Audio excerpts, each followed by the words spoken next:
Okay. What I want to say, I hope will annoy you. I really hope it'll annoy you. American culture is not visual. American culture is verbal. Now that's a big generalization, and I know it will annoy a lot of people, because they will tell you that you must not make any generalizations about culture whatsoever. But I happen to know those people have French cookbooks in their kitchen and German cars in the garage. Somehow it's never the other way around.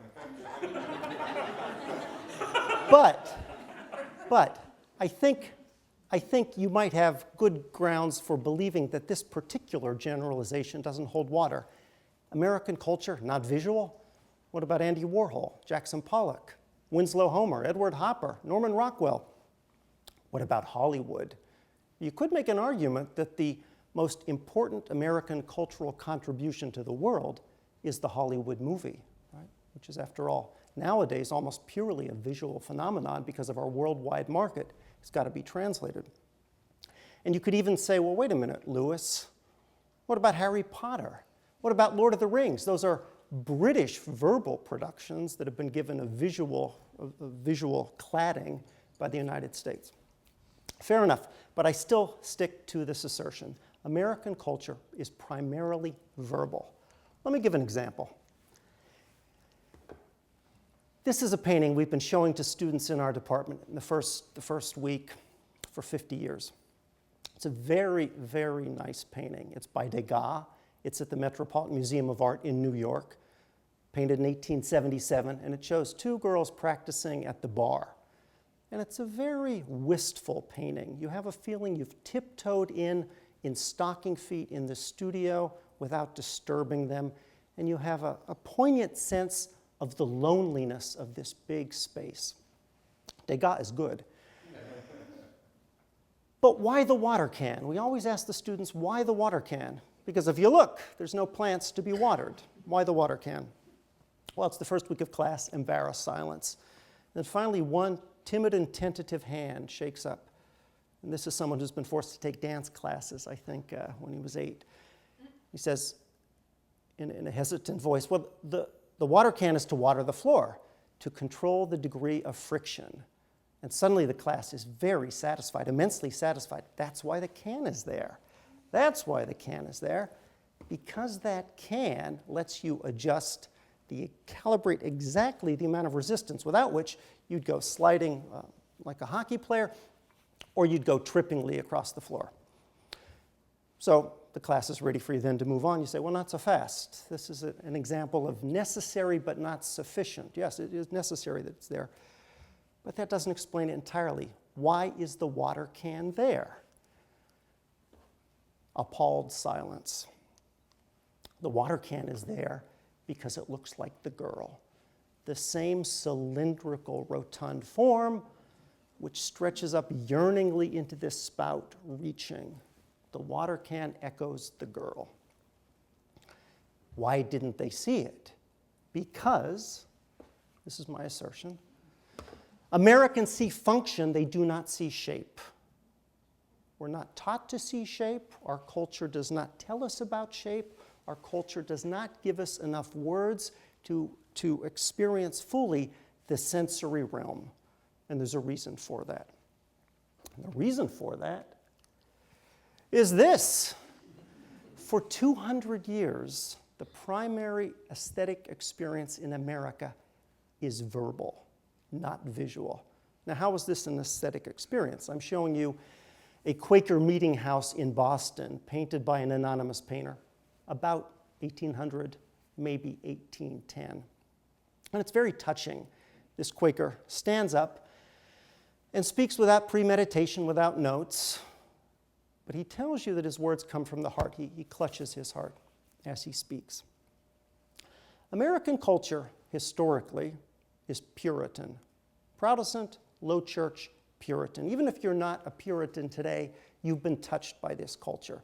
The way you're touched by any party on a Friday night that you wander into at 10 o'clock, the mood has already been established, and you join the party in mid-progress, and the mood passes on to you. And our mood, culturally, begins in a relentlessly Puritan space of the Puritan meeting house. And this is the best preserved of all of them, Old Ship Hingham, Massachusetts, 1681. I hope some of you have been there. If not, go and see it. What a parched and arid space. Nothing to look at, nothing whatsoever.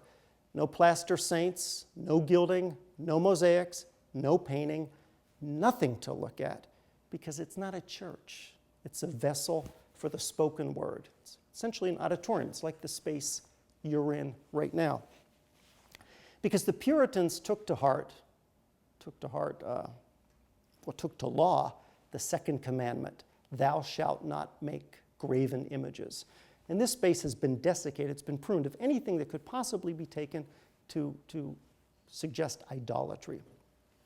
What went on in here?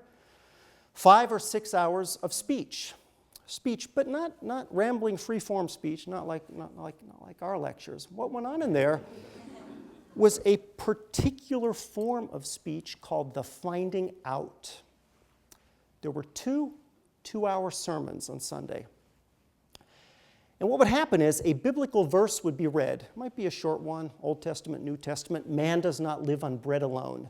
And the minister in that pulpit would take the phrase apart, forwards and backwards, projecting it through human history, through the own realm of moral possibility. And after dissecting it and finding out the meanings and the ramifications and the ramifications of those ramifications, it would turn around to you with a moral injunction. Right? So that 5 or 6 hour sustained bout of lecture, sermon followed by a 1 hour free-form prayer constituted the formative aesthetic experience for the American mind for a century. And the ministers who promulgated that also created Harvard in 1636, followed by Yale and Brown, and American intellectual history begins as the crucible for training the ministers to do that. Now, there's certain things that you take from a culture based on sermons. For one thing, absolute clarity. There cannot be ambiguity if you're ending with a moral charge. In the end, it must condense itself into a moral, into the peroration, what you must do. And finally, speech is instrumental. It leads to something. Well, what about art? There's no place for art. But now, Puritan culture, the culture of New England, all the colonies, this culture did have art. Art was regarded as a consumer product. This was something that people of property owned. But for the first 200 years, it was purely a descriptive medium. Here's John Singleton Copley's glorious portrait of Paul Revere. It's what they call portrait d'apparat. It's a portrait of a man in his place of work. And Paul Revere is showing you lovingly what he makes. The tools of his trade are laid out before you. How do you judge a work like this? Well, if you haven't been taught to look at form, shape, and color, and encouraged to take pleasure in the sight of them, all you can do is look how accurate they are. Did he get the texture right? Oh, yes, he did. Look at that glossy reflection. Did he get the shape right? Yeah, the shape is correct. In other words, American mercantile clients, without the courtly tradition of artistic criticism, judge these things the way they judge their own commercial products, by their quality, by their dimensions. You don't get painters capable of making luscious, sensuous art until after the Revolution. Really not till 1809, when John Vanderlyn goes to Paris, and he comes back with something shocking. The first great nude in American history, probably the greatest nude of all. This is Ariadne asleep on the island of Naxos. You may know the story. Ariadne is the one who helped Theseus find his way out of the Minotaur, out of the labyrinth, to escape the Minotaur with the thread. He expresses his gratitude by ravishing her, and before she wakes up, if you just look in the upper right-hand corner, he's tiptoeing away before she wakes up. Not very moral. American audiences didn't know what to do with it because it could not be connected to a moral instrumental task. Very different was this nude. Hiram Powers' Greek Slave, 1841. Well, he taught on it for 5 years. It didn't debut in America till 1846. This is a statue, but it's also a painted sermon, and it's actually a very, very garrulous work of art because it came with Hiram Powers' own program. He told you the story. The story is this. This is a Christian Greek woman who has been captured with her family, who were all slaughtered in the Mediterranean by Ottoman pirates. She has been taken to Istanbul, where she's been stripped naked to show her beauty and youth, chained to the auction block, where she is in the process of being sold. I say it's a sculpted sermon because, like a Puritan sermon, it has absolute clarity in all of its parts. How do you know she's a Greek Christian woman? Well, if you look very closely, there's a little cross hanging on a chain attached to the auction post. How do you know her family is dead and she's thinking of them? Well, there's also a little amulet there. This is America's first blockbuster exhibition. It ricocheted across America. Puritan ministers exhorted their congregations to see it.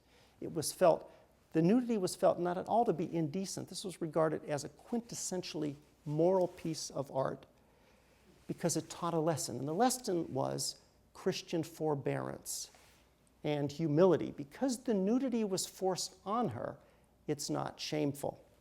It's also not shameful. I think there's very little erotic about this. This is not a very tactile nude. It's almost as if the sculptor himself didn't touch it. I suspect he didn't because it was executed in Florence by Italian workmen.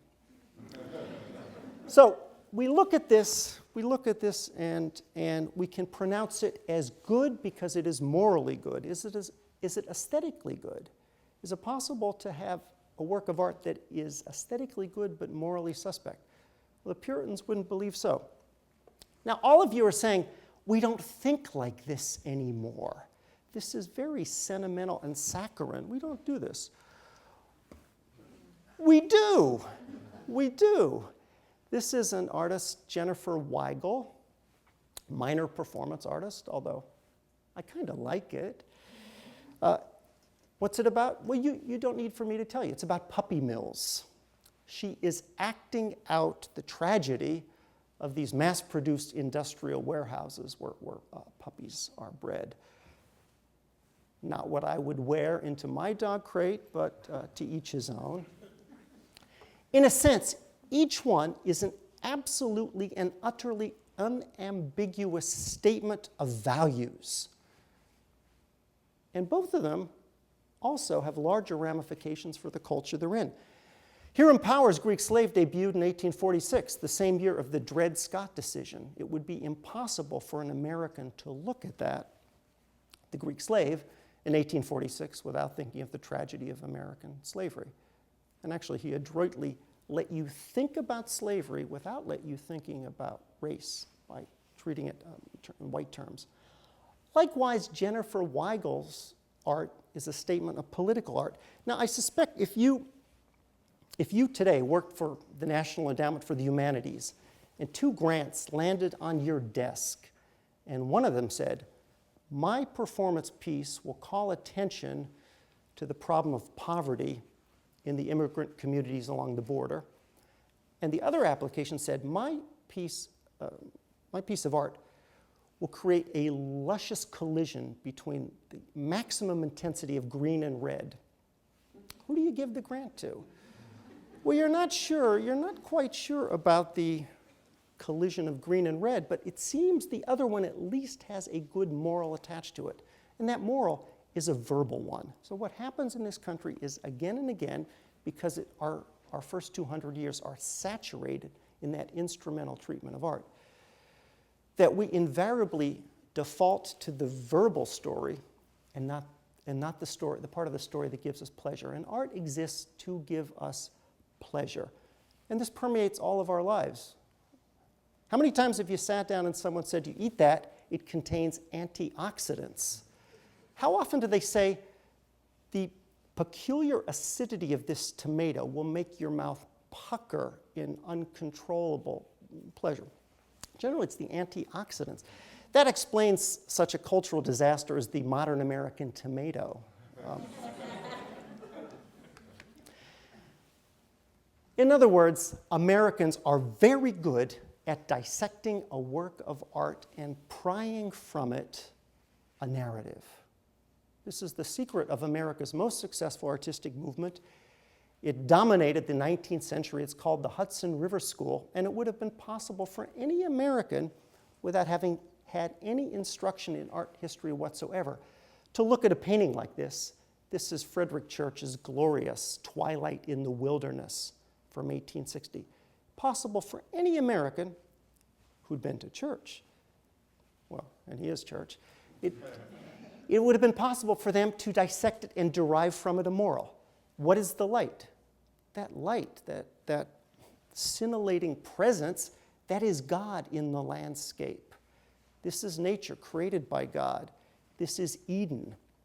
What is that blasted tree in the foreground, that tree stump hit by lightning, the finger of fate, God's finger? This is mortality. This is our own death. This is a melancholy invitation to contemplate the goodness of God and our own fragile place in the world. And it also tells you how big, how immense the American landscape is. This little foreground figure serves to anchor, to calibrate the closeness beyond which you have this aching plunge into the depth. And this is what we do today. The modern equivalent of this, a modern work of art, in the movement called Earthworks, Nancy Holt, Sun Tunnels from 1973 in the Utah desert, also looks achingly at the lonely bigness of the American landscape. Perhaps the Christian God doesn't have a place in this, but that doesn't mean it doesn't have a moral agenda. And the moral agenda here, I suspect, is ecology. In other words, in the 19th century, or in the 20th century, or in the 21st century, we are inclined to believe America is a special place, a good place. And you see that in Edward Hicks' painting, The Peaceable Kingdom, this painted sermon where the lion lays down with the lamb. But if you look in the extreme left corner, you see William Penn is buying the land from the Indians to tell you the lion lays down with the lamb in the new Eden, where we have the chance to replay creation all over again without original sin. So my charge to you is to look around and see how often you or your friends apply morals, reductive moral lessons, to what you see in life. It's everywhere. It's in our culture, it's in our movies, and it's in our politics. And we tend, without even knowing it, to begin lecturing and end up with a sermon, which is why I should not say thank you, but amen.